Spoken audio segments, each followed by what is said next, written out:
Thanks for staying with us. So joining us now is our senior reporter, TVC News, Chenemi Bamaiyi. He will be giving us updates from Mokwa, Niger State, where over 180 people died. He will also be updating us on the relief materials sent, the temporary shelters built, and the latest, especially as today is Salah. Welcome, Chenemi. Are you there? Hi, good morning. Good morning. Can you hear me? Yes, I can hear you loud and clear. Yes, amazing. So we would like to know what exactly is happening in Mokwa at the moment. I would like to know what sort of reliefs the people in that area have gotten so far. I know that the news had told us how much Peter Obi had given when he visited. There was also a governor's wife who supported with a couple of millions as well. But what other reliefs have you seen on ground being there? Okay, good morning, everyone. So I think so far the biggest aid that has come or relief that has come from the federal government. Day before yesterday, Vice President Chenemi visited this place and announced a donation of 2 billion naira from the president to help in taking care of the biggest issue, which is resettlement of the people. And then since then, we've been seeing different agencies coming in and providing food for the people. UNICEF is there, they're setting up a camp. Even the National Emergency Management Agency and State Emergency Management Agency is called, they're setting up a camp. The camp is beginning to take shape. There's water in the camp, there's food in the camp. Even though majorly the people don't stay in the camp, so they only come to the camp to eat. They cook for them there, then they return to the homes of their relations where they are taking, where they are putting up, and then taking refuge. So that's the major update so far. I also saw that the first supplying blankets and mattresses, just to help them keep warm and sleep properly. So I wanted to find out from you. Can you hear me? I wanted to find out from you. I can hear you. Fantastic. If from your observation, was there any particular reason some of them are not living inside the camp? Maybe there are things that needs to be done there that will make them live there. Another thing is how they, when you saw them, how are they faring themselves? Like, how do they look in general? Yes. Okay, so these people are the most set of resilient people that I've seen. You wouldn't believe that these people lost so much in this flood. You see whole families wiped out, whole extended families wiped out, and I'm not even joking. Then you find families where they've lost 16 persons and only one person is alive. Some people lost 9, and then they are the only ones alive. Well, you see them living on, you see them they're hopeful, and those that did not suffer loss are helping to take in those that suffered loss, those whose houses were damaged. So, which is why the people did not stay in the camp. They had villages close by that they could stay with. But part of the major problem is because the camp did not have the requisite facility that they need, that should be in place. So that was why they refused to go. So they told me that there's nothing in the camp in the early days, but now they're beginning to bring in matters. But now they're used to staying with their relations, so they just come to that place, they eat, and then they go back.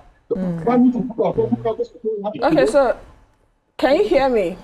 Yeah, obviously. I can hear you. Are they celebrating Salah there? Is there any form of celebration or what's going on over there as regards the festivity? All right, so today is Salah, and I'm right here at the Eid ground.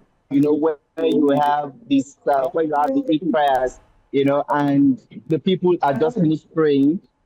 You could see the mammoth crowd in this place. They're so huge. The troops in, just to pray. But they've done something differently this year. They say they're not celebrating. The state government also gives that order that no form of cultural celebration should be carried out, just to honor the memory of the dead. And they also said that tomorrow they'll be gathering at the central mosque just to pray for these people. So Salah in Mokwa is done. It is being carried out in a low key and in a very sad mood. So they're keeping it low while they observe just the basic prayers, and that's all. Nothing more is happening here.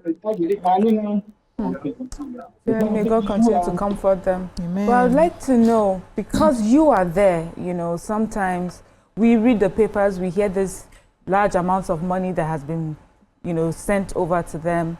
But, you know, unless you are there on ground, how do you see, you know, impact-wise, I'm not talking of the money, but like impact-wise, do you think that the amount of money we're hearing that's been sent there that is showing already? Or is there something that you're concerned about just looking at it and think you should highlight and bring government's attention to it? All right. I've been here for maybe the past 6 days. I've been on ground covering the story.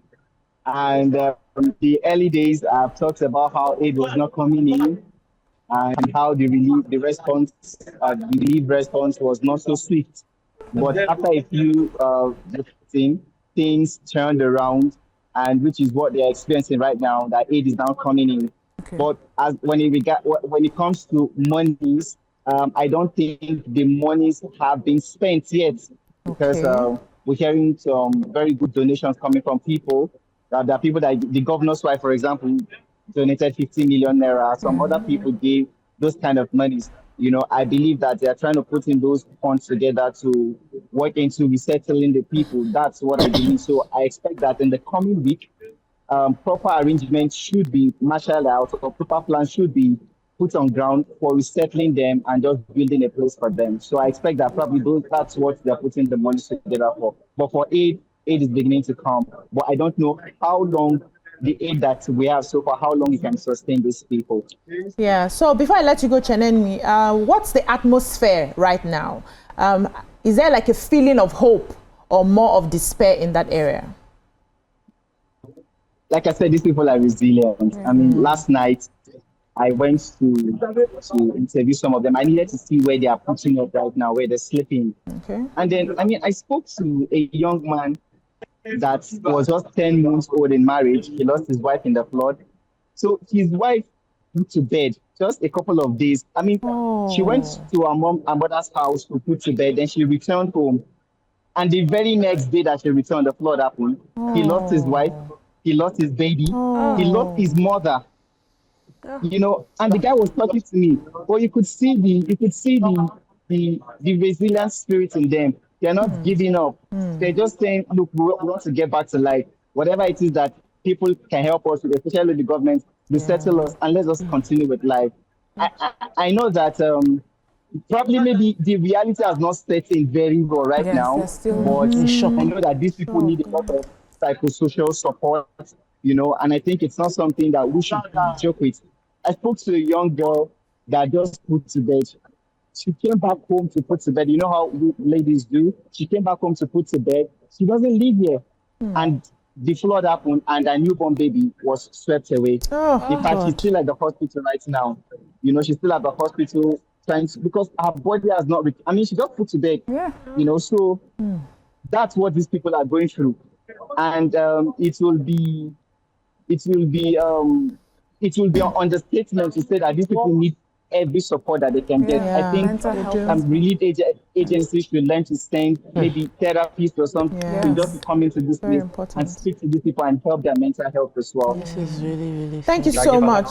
Thank you, Chenemi, for being on ground to cover the story. We'll still follow up, and we're hoping that a lot more people, a lot more individuals, a lot more organizations would, you know, contribute to the welfare of these people, and wish them all the best. May all the lost souls find peace.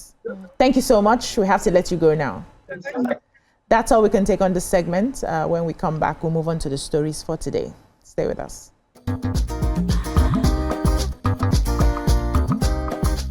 Stay tuned. Your View will be right back.